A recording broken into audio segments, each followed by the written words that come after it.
Coming up on Network Africa, Russia promises to support Africa's bid for seats at the United Nations Security Council. Plus, a new beginning for Kenya as President Uhuru Kenyatta and main opposition leader RAILA Odinga find a common ground.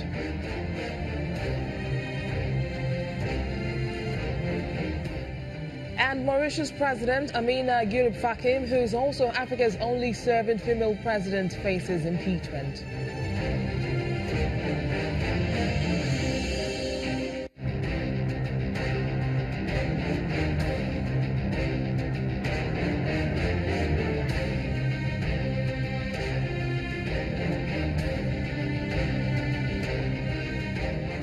We're glad to have you on the program. I am Bisi Adebayo. Russia has said it will support Africa's push to have a permanent seat at the United Nations Security Council. The Kremlin's Foreign Minister Sergei Lavrov said Moscow would push for reforms at the council, where he says developing countries were hugely underrepresented. Mr. Lavrov, who's in Ethiopia on an official state visit, has admitted that the council, as currently constituted, is skewed in favor of the world's wealthier nations. The reforms have been part of demands by the African Union for decades now. Ethiopia, Equatorial Guinea and Cote d'Ivoire are the current African members of the Council, but they occupy non-permanent seats. And in a surprising twist of events in Kenya, President Uhuru Kenyatta and opposition leader RAILA Odinga has finally broken the ice with a promise to unite the country. In the first joint public appearance of its kind by the two politicians since 2013, President Kenyatta said they both have a responsibility of finding a lasting solution to the political impasse in the country.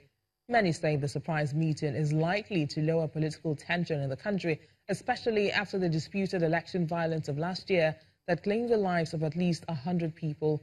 Both leaders have agreed to establish a new office staffed by advisors to tackle the divisions ranging from opposition complaints over re-election to tensions between ethnic groups and corruption.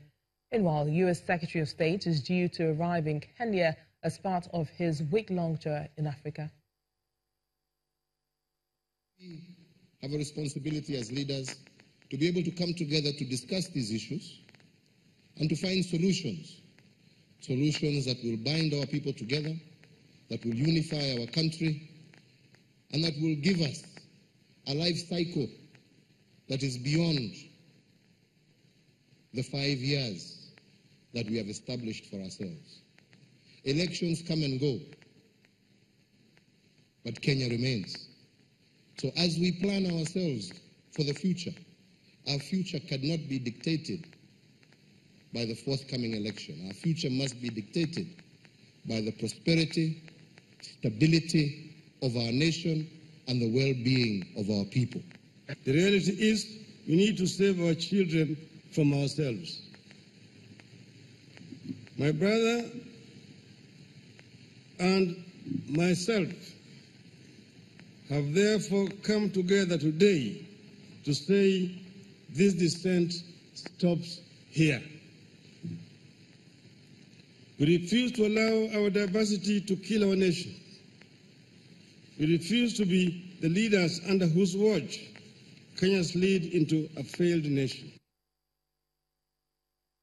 African Affairs analyst Okwi Okpala joins us now on Network Africa for more on this. Welcome to the program, Mr. Okpala. Thank you very much. So quite interesting to find both men agreeing to put their differences aside to move the country forward. But what impact do you think this would have on the country?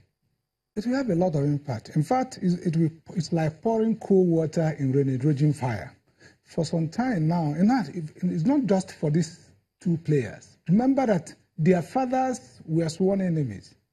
Odinga was the vice president to Jomo Kenyatta, and they fell out sometime in the 60s.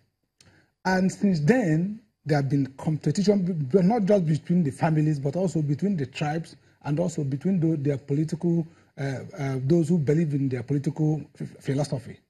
And, you know, it was almost getting to a head when everybody thinks, oh, there's nothing that could be done again. I mean, remember that just about a few weeks or a little over a month now, the Raila Odinga swore himself in, as People's President. So, whoever forces that may have brought them together deserves a lot of credit, and I believe that it will help Kenya to develop. It will help Kenya to have a more inclusive development, and of course, the international communities is watching, investors are watching, and I think it's going to have impact in Kenya politics and the Kenya economy. Talking about international investors and, of course, forces trying to bring them together. Before this meeting, President Uhuru Kenyatta and Raila Odinga had defied calls from civil societies, religious leaders, and even the West to unite. So why the certain turnaround? That means that some people must have worked very hard behind the scenes, below the cameras, to bring them together. Sometimes when you lead a political movement like this, it's not just your decision, it's also the decision of those you lead. And most of them are hardliners. So if you announce these meetings and all that, positions were hardened, and then most of the time, even if the leaders of the obvious leaders of the group appear to be conciliatory, those who are pushing them may say, look, we may want to pull them back from peace process.